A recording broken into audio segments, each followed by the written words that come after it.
আপনারা এই খবরটুকু পৌঁছে দেবেন। এই যে ঘর পোড়ার মধ্যে যারা আলু পোড়া খেতে চায় এদের ভিডিও রাখুন।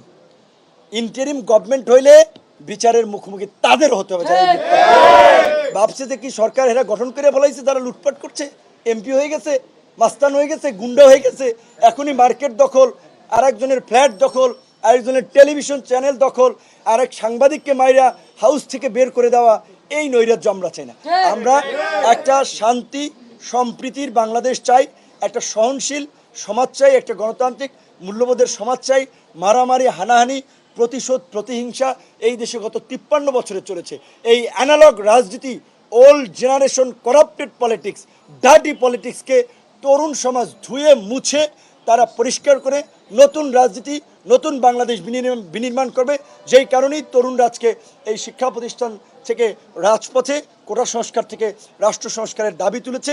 রাষ্ট্র সংস্কার করেই তরুণরা, যারা শিক্ষার্থী তারা শিক্ষা প্রতিষ্ঠানে ফিরবে, যারা রাজনীতি করছে তারা আগামীর বাংলাদেশের নেতৃত্ব দেবে। এই দেশে সাগর রুনি সহ যেই সাংবাদিকদের হত্যাকাণ্ডের শিকার হয়েছে তাদের বিচারও আমরা দাবি জানাই এবং আমরা তার জন্য সোচ্চার থাকব। 17 বছরে ক্ষতিগ্রস্ত হয়েছেন অনেকের, আমরা জানি দেশে থাকতে পারে, সম্পদ কেড়ে নিয়েছে, তাদেরও আমরা পাশে থাকব। এবং আপনাদের প্রতি একটা অনুরোধ থাকবে, এই ফ্রিডমের জন্য, আপনাদের পেশার জন্য আপনাদেরকে লড়াই করতে হবে, আমরা পাশে থাকব।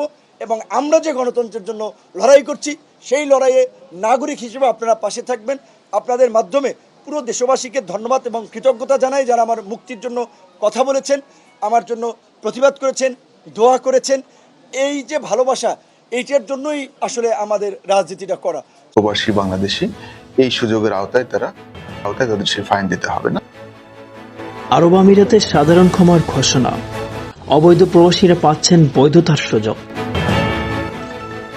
সংযুক্ত আরব আমিরাতে বসবাসরত অবৈধ প্রবাসীরা পাচ্ছেন বৈধতার সুযোগ। আগামী 1 সেপ্টেম্বর থেকে 2 মাসের সাধারণ ক্ষমা ঘোষণা করেছে দেশটির সরকার।